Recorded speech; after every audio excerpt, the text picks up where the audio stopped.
Morning, everybody. Just headed off to work, and I thought I need an intro for the 441, so I thought I'd jump in here. How you guys doing? I thought it was so great. I grabbed that random 441 off the shelf, and thought I'm gonna work on this while I'm waiting for a few odds and ends for the 064. And you guys enjoyed that, so or it seemed to. I got a lot of positive feedback, and I was laughing, friends, reading your comments. You guys also do not like working on the 441, so it appears I don't feel so bad, so thank you. I had to break it into two videos because, well, timing on this one, I cut about 20 minutes from the last video, and the last video was almost 30 minutes long, so usually I can tear a saw down in about 30 minutes. That's kind of the number that works for me. But anyhow, today's video, let's split the bottom end and let's inspect the bearings and crank and all that stuff. When I shot this footage, I wasn't sure what I would find. The bottom end was telling me that it was good, but I could feel a little something when I was spinning it and the sound of the bearings. So anyhow, let's jump in here. 441 bottom end disassembly. Well, I spent an hour cleaning these cases. Look at them now. They're like brand new. This saw has no time on it. What a shame. Again, just straight abuse. That's what gets a saw to here. Okay, I'm going to pull out the circlip.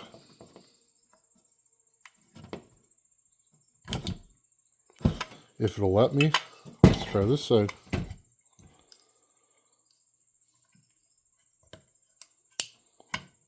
There we go. And we'll try this side again. So I'm not sure if this needs a bottom end, but I'm in this far. Might as well, right? Again, if you have a saw like this and you don't think it needs a bottom end, don't do one. Wow, that one just does not want to come out. Let's see if this wrist pin may move. Yeah, it's going to. So this thing somehow caught a ring, and that's what blew it up. I'm not sure. This piston's not scored on both sides, so it didn't go lean, but yeah, it caught a ring and grenaded itself. So kind of a strange one. I don't see signs of heat, so I kind of stand corrected on this one. Normally when I get one of these saws, the clutch has been smoked because they've run it on a dull chain its whole life, and this one's just dirty. So I don't know what the deal is. Now I think there's still some oil in here, so I may go dump it. But oh, you know what, friends? I stand corrected. This thing, well, let's split this thing. Now that the piston's not on here, these bearings sound horrible. I haven't done anything to this but blow it out, so. Okay, I'm going to dump the oil out of this thing and let's get rocking and rolling. I'm glad I did that because there was a little bit of oil still in there. Not much, but just enough that I would have made a mess. Okay, 3 bolts here.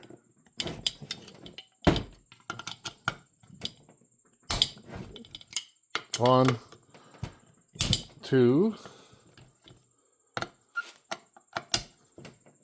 3.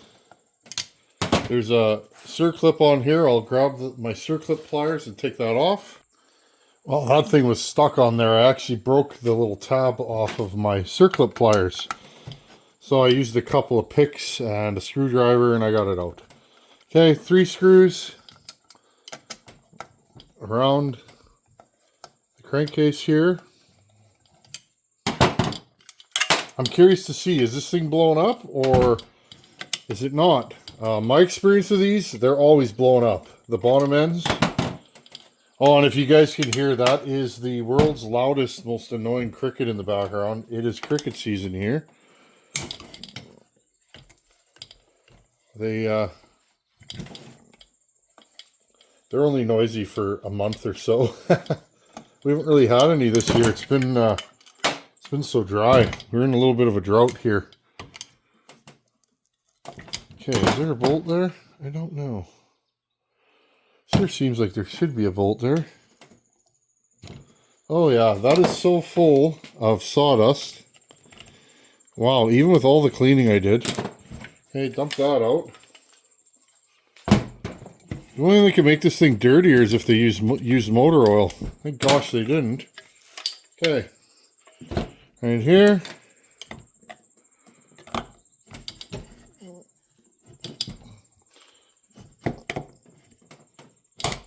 Oh. I'm working for this one, friends. I'm not surprised.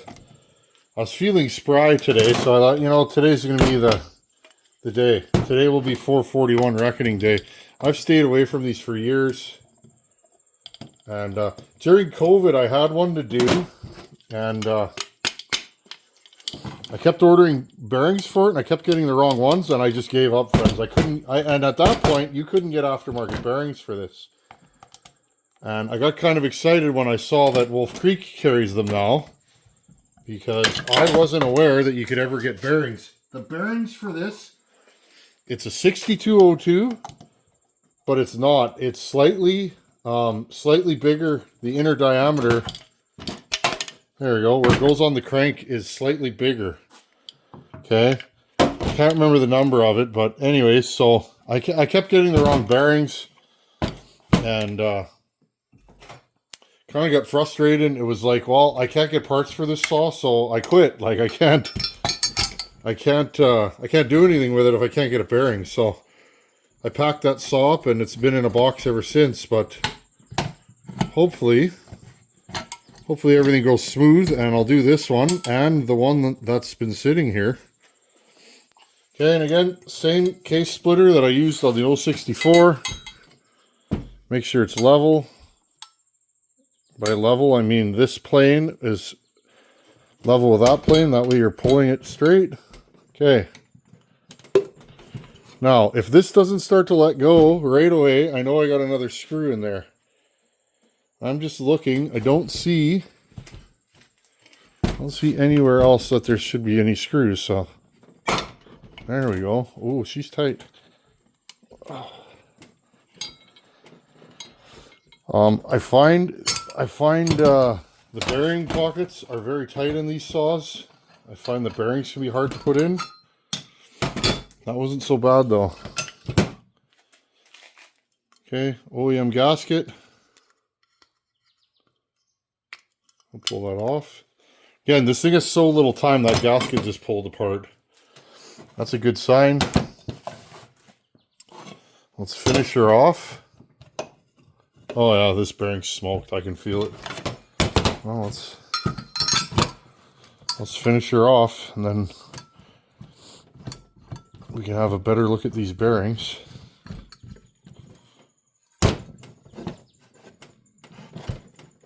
Oh, I definitely had to put some mustard on that one. Whew, my wrist felt that.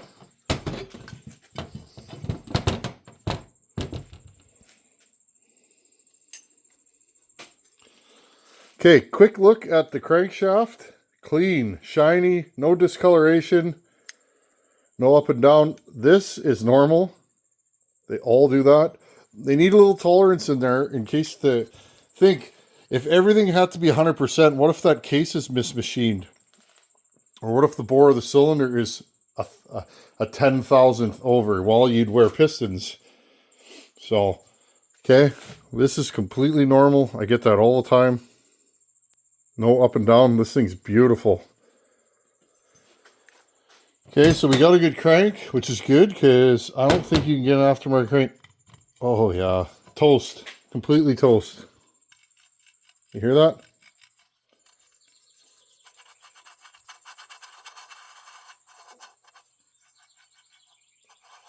You hear that scraping noise?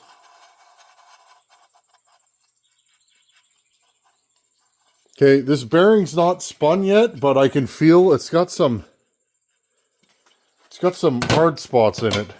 Okay, and this one,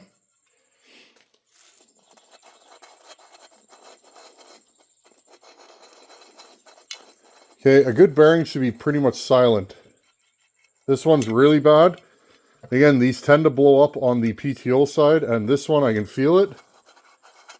It's got some clicking in it, like you can feel it's getting over grooves. So 100% we made the right decision. What would have happened if I rebuilt this? It would have run fine for a week, a day, a month, and then it would have just blown up again. And blowing up these usually ends in a massive air leak, and this being an M-tronic, it would dump unlimited amounts of fuel into the saw to try and overcome the air leak, and then when it does blow up, it'll be horrific. So I would say what killed this saw? Well, we hung a ring. Why? No idea. Maybe the plating came off. Maybe the plating came off. Who knows? It looks like it got a little bit hot, but I see no indications of a lean saw. And this being an M-tronic, it's not going to go lean. Okay. But we definitely hung a ring, and then boom. And that's not the locator dowel because it's still in there. I'm not sure where the other one is. It might be here. Well,